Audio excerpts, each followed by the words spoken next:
Je vous ai fait apparaître un appareil photo intéressant ces derniers mois dans les vidéos sur les films Washi.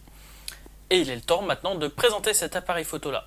Voici aujourd'hui un petit appareil photo japonais très intéressant, le Fuji K6.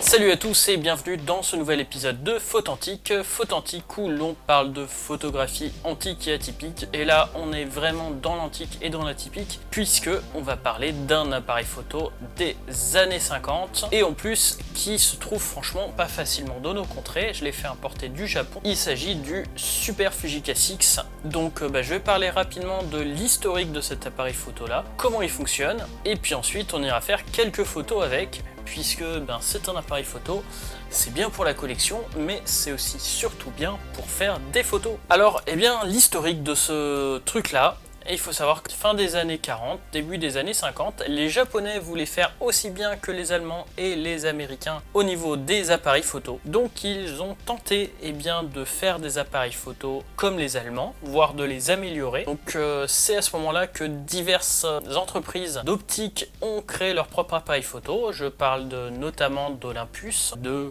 Quanon, qui est devenu Canon, et aussi de Fujica ou Fujiphoto, qui deviendra plus tard Fujifilm, et qui s'est lancé dès 1949 sur un appareil photo qui est le Fuji K6. Un appareil photo donc sans télémètre, comme vous voyez à l'écran, qui dispose d'une bonne optique. Cet appareil photo là a été vendu au Japon mais a aussi été exporté. Donc il y a eu plusieurs versions, dont des versions réservées pour les militaires, dont les militaires américains présents au Japon. Et dès 1955 jusqu'en 58, si je dis pas de bêtises, je vous ferai la correction là-haut si je dis une bêtise, le Fuji K6 a été remplacé par le Super Fuji K6. Et comme vous voyez ici, par rapport à l'autre, on n'a pas juste une petite verrue en haut qui sert de viseur, mais on a ici deux petites fenêtres, puisqu'on a cette fois-ci un télémètre et un télémètre couplé, c'est-à-dire qu'on n'a pas besoin de remettre la mise au point qu'on a faite sur l'objectif, les deux sont reliés entre eux. C'était un appareil photo qui a eu son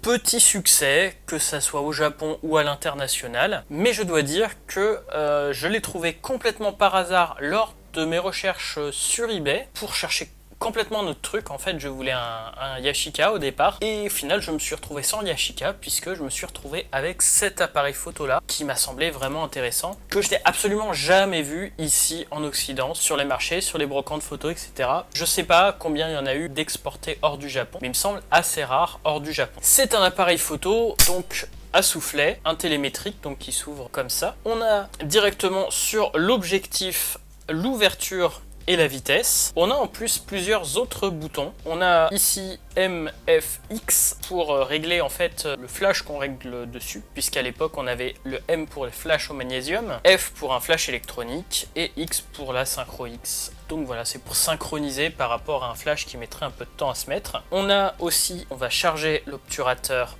ici et ensuite on peut prendre la photo. De l'autre côté, on a ici la mise au point.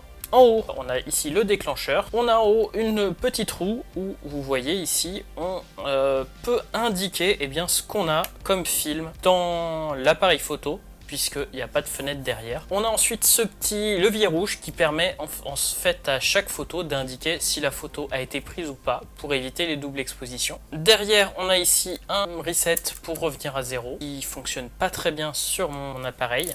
On a ici le compteur de vue et ici on va avancer le film. Sur le mien, il y a malheureusement un souci avec le compteur de vue, donc ce qui fait que quelquefois j'arrive bien à le remettre à zéro, plusieurs fois je n'ai pas réussi à le remettre à zéro et il a fallu, comme vous le voyez à l'écran, que je mette un film vide, que je compte le nombre de tours entre chaque photo pour pouvoir ensuite faire des photos. Donc si mes comptes sont bons, il faut que je fasse un tour et demi entre chaque vue au début du film, un tour et quart au milieu du film et un tour à la fin du film. On a ici un porte-accessoires non relié, il n'y a pas d'électronique là-dedans, tout est mécanique. Derrière, on voit l'appareil photo, donc c'est du moyen format, du 6.6. Donc il suffit pour charger le film de mettre la deuxième bobine ici, de charger, donc 5 tours à partir du trait, ou alors attendre ici que le 1 s'affiche. s'il veut bien s'afficher, ben comme vous voyez, il n'y a pas de fenêtre. Donc le soufflet, quand il est ouvert, il est comme ça, et vous voyez que si on charge, on appuie ici et on prend la photo. Alors, ce qu'il faut vérifier si vous en achetez d'occasion, il a apparemment un souci très répandu de compteur de films qui ne marche pas. En fait, j'ai un peu peur de celui-là, de m'en occuper moi-même, puisque c'est pas un appareil qui est excessivement cher, mais quand même c'est un appareil photo que je tiens pas mal, donc je vais voir peut-être le faire réparer plus tard si j'ai l'argent. De l'autre côté, ce qu'il faut faire attention, c'est l'étanchéité, et ici derrière, et du soufflet. Pour ma part, je n'ai eu presque aucun souci, sauf à ma dernière pellicule où j'ai fait des photos en plein soleil. Donc ça, c'est difficile à s'en rendre compte, surtout si ça a été testé à la lampe de poche, ce qui a sûrement été le cas ici. Donc j'étais content sur toutes mes premières pellicules, sauf à ma dernière pellicule couleur. En effet, j'étais en plein soleil, et c'est ni mes sujets de prédilection en fait, ni c'est à peu près le pire pour ce genre d'appareil photo. Il suffit qu'il y ait un petit trou de lumière pour que ça rentre. Et puis sinon, il faut quand même vérifier l'état de l'optique, l'état du télémètre, etc.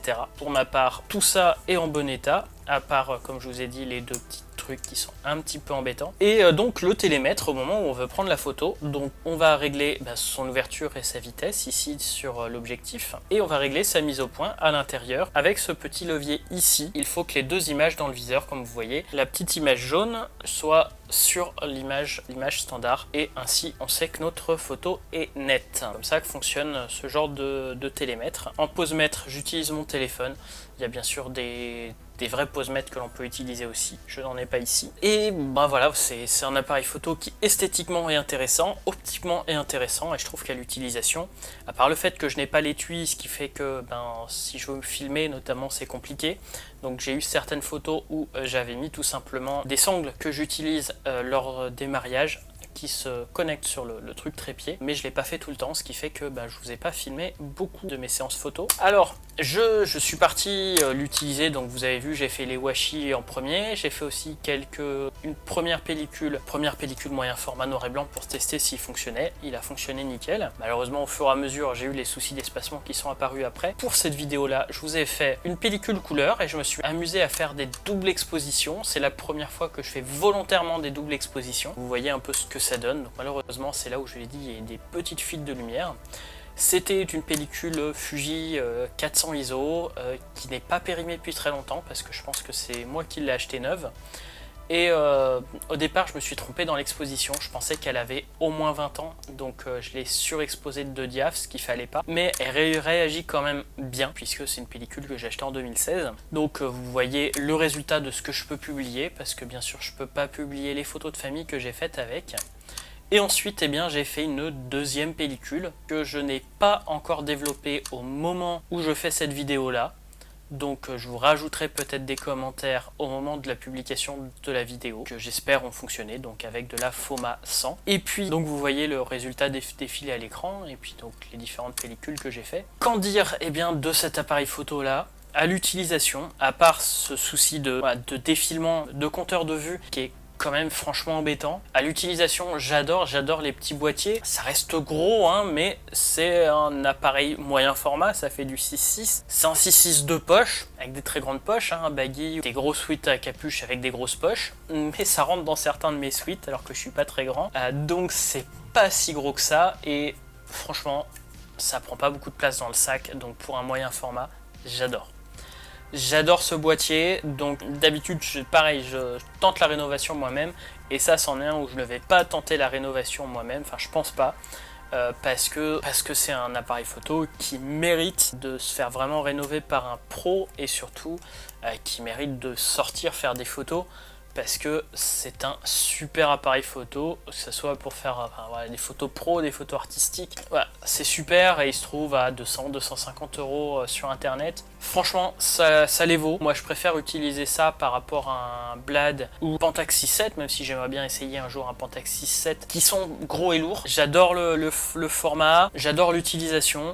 C'est un gros Leica. En gros, oui, on fait des photos en 6.6, donc qui se trouve quand même très facilement. C'est, je pense, un de mes meilleurs achats argentiques de ces dernières années, même si je dois dire que je suis quand même déçu du problème de l'avancement du film, et puis la petite surprise de l'étanchéité, donc j'espère que ça se reproduira plus. Sinon, je vais voir, peut-être que j'ai juste un petit souci de mousse, que j'ai mal fermé le boîtier. Mais voilà, un peu déçu sur ces deux petits trucs-là, mais bon, faut savoir que c'est des appareils photo là, c'est des appareils photo qui vont bientôt avoir 70 ans. Hein, c'est sûr qu'au bout d'un moment, ça vieillit quand même un peu et ils ont besoin d'être rénovés régulièrement. Voilà pour bien cette présentation de ce Super Fujica 6. Je pense que vous le verrez sûrement réapparaître dans d'autres vidéos puisque ça va devenir, je pense, mon appareil photo principal pour le moyen format, pour tester des pellicules, enfin pour faire plein de choses. Sur ce, je vous donne rendez-vous très bientôt pour une nouvelle vidéo. Soyez authentiques et atypiques, et à bientôt!